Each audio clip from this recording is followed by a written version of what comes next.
Hola, soy el pastor José Luis Latorre y continuamos con nuestros estudios y meditaciones siguiendo el método de Martín Lutero para la lectura espiritual de la Biblia. Recuerden, es Oratio, Lectio y Temptatio, oración, lectura y lucha espiritual.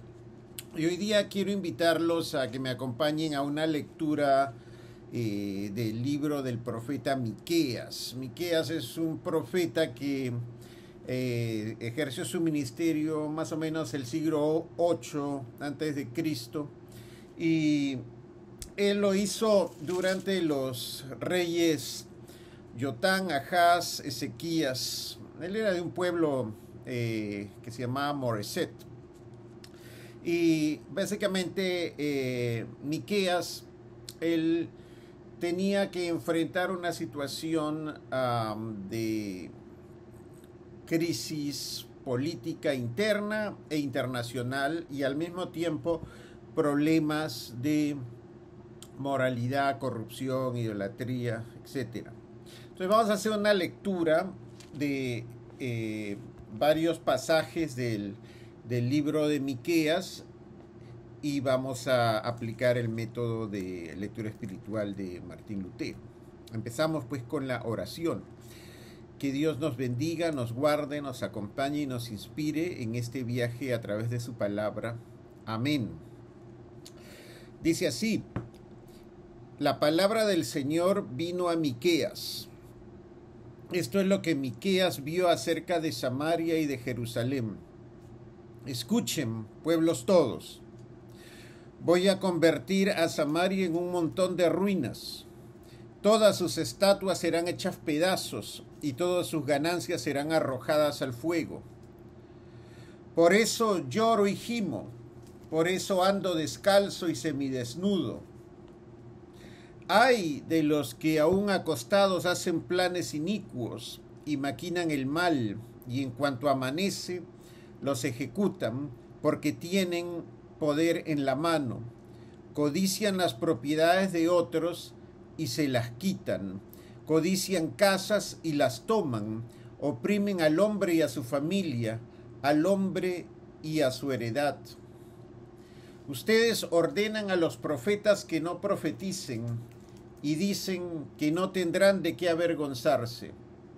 Ustedes que ayer eran mi pueblo, hoy se han vuelto mis enemigos. A los que pasan descaradamente los despojan de sus capas, como si fueran sus adversarios de guerra.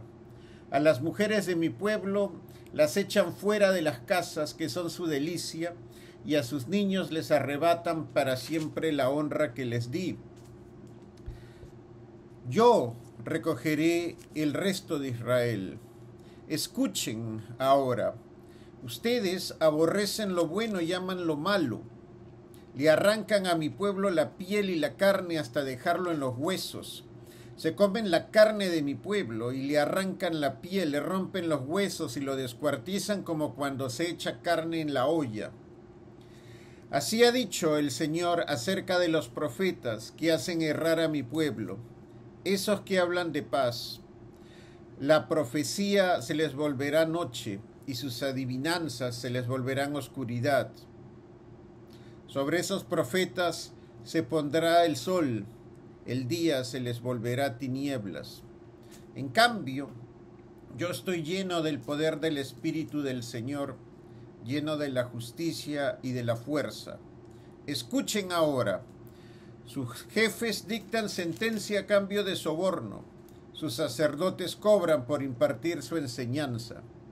Pero en los últimos días el monte de la casa del Señor será confirmado como cabeza de los montes y exaltado por encima de las columnas, y a él acudirá mi pueblo, y muchas naciones vendrán y dirán: subamos al monte del Señor. La enseñanza saldrá de Sión, de Jerusalén saldrá la palabra del Señor. Y convertirán sus espadas en asadones, sus lanzas en hoces. Ninguna nación volverá a levantar la espada contra otra nación, ni se entrenarán más para la guerra. Bueno, ¿Qué les parece este texto? He leído algunas selecciones del capítulo 1 al capítulo 4 de Miqueas. Y es un texto sumamente dramático, ¿no?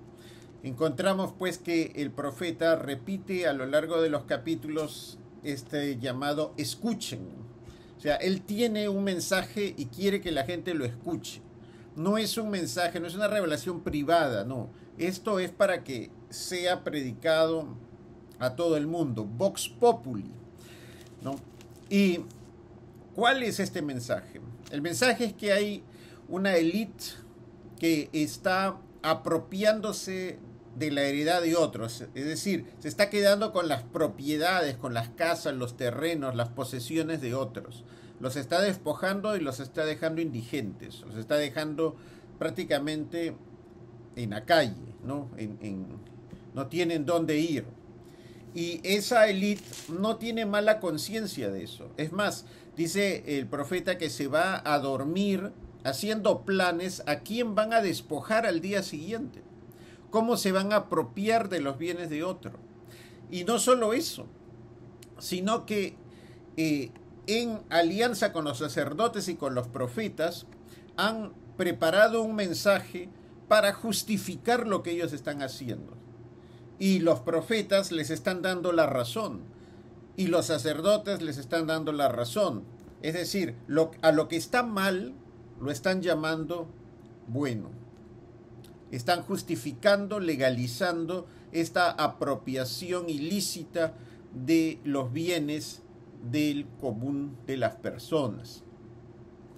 Entonces, Miqueas está denunciando eso y él tiene el coraje de hacerlo porque, como dice, el Señor le ha dado su espíritu a él. O sea, Dios lo ha ungido a él para dar este mensaje, que es un mensaje contradictorio. Y es un mensaje contradictorio porque está contradiciendo la corriente tanto del reino de Israel como del reino de Judá, que están sometidos en esta corrupción. Y está denunciando el fin de esta corrupción y el fin de esta idolatría. Y eso va a tener consecuencias porque indudablemente va a generar una tensión social y una animadversión en contra de Miqueas. Y es por eso que él dice, pues yo ando semidesnudo o desnudo por las calles, ¿no? Denunciando cómo están robando y despojando a la gente. Después de hacer eso, Miqueas en el capítulo 6 dice, hombre, el Señor te ha dado a conocer lo que es bueno y lo que espera de ti, y que no es otra cosa que hacer justicia, amar la misericordia y humillarte ante tu Dios. Es decir, Miqueas llama a que la gente se dé cuenta de que la fe, la auténtica piedad, significa practicar la justicia. Esa es la auténtica piedad. Amar la justicia, tener misericordia, humillarse ante Dios. Es decir, la verdadera fe es vivir una vida justa, es respetar el derecho de los demás, es cuidar al pueblo de Dios y servir al más necesitado. Pero ¿qué es lo que está sucediendo? Miren lo que dice Miqueas aquí. Tu gente rica, Jerusalén, se ha saturado de rapiña. Tus habitantes mienten, su lengua y sus labios son engañosos. Por eso yo también te herí, te debilité, te asolé por tus pecados. Es decir, la gente que está en el gobierno miente intencionalmente, practica la corrupción y no tiene ninguna mala conciencia. Miqueas añade, capítulo 7, verso 2, ya no hay en el país gente misericordiosa, ya no hay una sola persona honrada. Qué bárbaro, ¿no? Imagínense la evaluación final que está haciendo Miqueas. No hay una sola persona misericordiosa, no hay ni una sola persona honrada, nadie. O sea, la corrupción institucional es tal que ya no queda, pues, no queda nadie, que pueda realmente oponerse a esta decadencia moral, espiritual que está sufriendo la nación. Y Miqueas siente, yo soy pues como un loco aquí que anda desnudo en la calle, ¿no? Porque ya no queda nadie. Todo esto está cayéndose. Y dice, el hijo deshonra al padre, la hija se rebela contra la madre, la nuera contra la suegra y todo el mundo tiene al enemigo dentro de su propia casa. O sea que el conflicto ha llegado a tal punto que ya las familias están en proceso de desintegración también. Esa es la realidad. Ahora Miqueas dice, esto pues es dramático, es terrible, pero yo he prometido que de todas maneras voy a hacer algo por el pueblo. Y les da una promesa muy interesante que en el Nuevo Testamento se va a citar en la historia de la Navidad, ¿no? Dice, pero tú, Belén Efratá, eres pequeña para estar entre las familias de Judá, pero de ti me saldrá el que será Señor de Israel. Sus orígenes se remontan al principio mismo, a los días de la eternidad. Entonces, hay una promesa de un redentor, de un rey justo, que va a venir para poner orden, ¿no? Y esa promesa pues es citada con la llegada de nuestro Señor Jesucristo en el Nuevo Testamento. Pero en el tiempo de Miqueas, todo lo que estamos viendo pues es ruina, corrupción, guerra. Y entonces él les dice al pueblo, esta corrupción que hay aquí es de tal magnitud que por eso voy a permitir que vengan los asirios, destruyan Samaria, y que vengan los babilonios y tomen Jerusalén, y a la gente se la lleven pues al destierro, porque es la única manera que ustedes van a aprender que el pecado tiene sus consecuencias. Bueno, el texto pues se quedaría ahí, pero gracias a Dios no termina ahí, ¿no? En el final del capítulo 7 hay una promesa de esperanza, de salvación. Miqueas dice, ¿qué otro Dios hay como tú que perdona la maldad y olvida el pecado del remanente de su pueblo?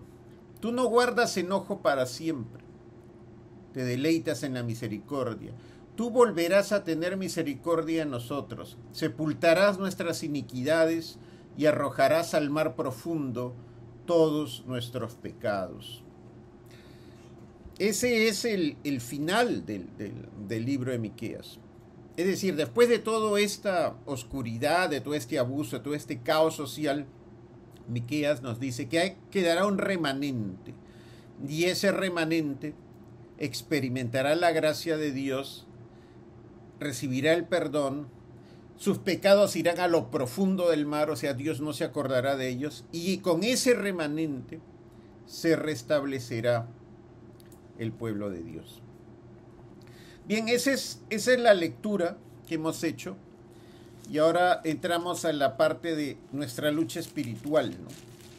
Y yo creo que acá el tema de la lucha espiritual tiene mucho que ver con cómo nos sentimos nosotros en nuestra indignación frente a lo que contemplamos que pasa en el mundo el día de hoy. Así como Miqueas se sentía triste, apesadumbrado, pero también enojado y iracundo frente a la indignación que le producía la corrupción sacerdotal, profética y de los gobernantes de su tiempo. Igual nosotros nos podemos sentir así el día de hoy. Cuando contemplamos el mundo, cuando escuchamos a las grandes autoridades a nivel global que hablan y hablan y ellos siguen beneficiándose mientras que la mayoría de la gente pues está sufriendo las consecuencias de la mala administración de los recursos del planeta, ¿no? ¿Cómo es posible que haya lugares en el planeta donde la gente esté realmente muriendo por el calentamiento global que ya está fuera de control? por los desastres naturales, que en un planeta donde hay recursos para alimentar a todos haya gente muriendo de hambre, que se esté regalando armas a otros países para que sigan matándose en guerras sin sentido. Entonces, en esa realidad donde lo espiritual, lo político y lo económico están en un caos total, nos confrontamos pues con la misma disyuntiva de Miqueas. Y Miqueas nos dice, mira, esa es la realidad, pero en esa realidad hay un grupo pequeño, un remanente de gente que se mantiene fiel. Y en algunas sociedades a veces es bien difícil encontrar, aunque sea uno, dice Miqueas. Es bien difícil encontrar un hombre honrado, una persona honrada. Pero las hay, ¿no? Hay un remanente que sobrevivirá pues a las consecuencias de esta mala administración, de esta mala gestión que hacen los líderes, los políticos y las autoridades religiosas. Para ese grupo, la gracia de Dios será pues esta promesa que Miqueas está diciendo, que Dios volverá a tener misericordia, y con ese grupo, con ese remanente, se puede gestar un cambio, ¿no? Será un nuevo comienzo. Y nosotros tenemos que tener esa fe en esta lucha espiritual diaria que tenemos, en que nos confrontamos con este mundo corrupto y lleno de abuso. Y tenemos que tener la confianza de que Dios sí está presente y que va a seguir guiando a su pueblo, a ese remanente. Y tenemos esa promesa que Dios da a través de Miqueas de el Salvador. Y para nosotros ese Salvador es Jesús. Creemos que Él es el Salvador, el Mesías, el que realmente ha llevado sobre sí todo este caos, todo este pecado, toda esta corrupción, y la ha redimido en la cruz. Entonces, es en Jesús que podemos tener victoria contra esta lucha espiritual, este desánimo que muchas veces nos sobrepasa, porque es tan grande el problema y el abuso y la corrupción en el mundo que uno simplemente puede decir, no hay esperanza. Pero en Jesús sí hay esperanza. Hay esperanza, hay redención, hay un remanente, hay fe, hay misericordia, y aunque estamos equivocados muchas veces y somos pecadores, pues Dios dice aquí en Miqueas, tiraré tus pecados a lo más profundo del mar, me olvidaré de eso, empezaremos otra vez. Bien, hasta aquí este estudio, siguiendo el método de lectura espiritual de Martín Lutero, de oración, lectura y lucha espiritual. Les deseo pues que tengan un buen día, que sean felices y que recuerden que Dios está siempre con ustedes para guiarlos, fortalecerlos, oír sus oraciones y llenarlos de vida abundante. Cuídense.